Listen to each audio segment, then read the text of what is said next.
Schools across Indiana are making adjustments to bus routes as kids get ready to go back to school. A new law says students are no longer allowed to cross state or federal roads to get on the bus. Fox 55's Cody Butler has more.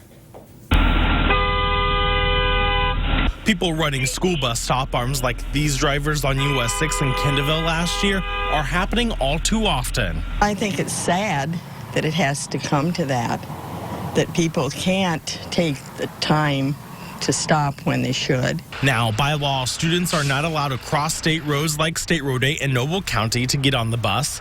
Lee Norden lives along the busy road outside of Villa. We shouldn't have to have a law like that.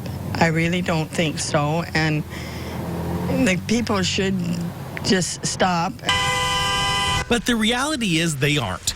On April 24th, Indiana school bus drivers counted more than 2,500 people ignoring the flashing red lights.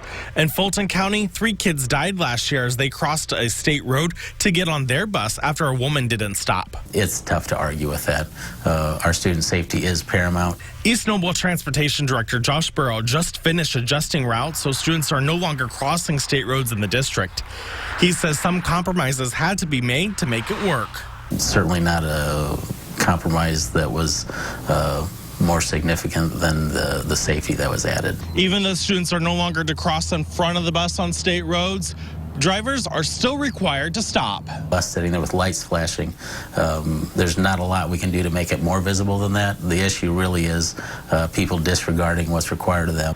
Of the 55 routes in East Noble, only about a dozen stops had to be changed. Still, Norden says it shouldn't have to be written into law since now kids might have to be on the bus longer. They're punishing the kids for other people's lack of wanting to obey the law. Now, if you do run a stop arm in Indiana, your driver's license can be suspended for up to 90 days the first time you do it.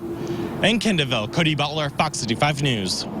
Buses in Northeast Indiana start their routes next week, but they will be out timing their routes before that. To find out when your child heads back to class, visit WFFT.com.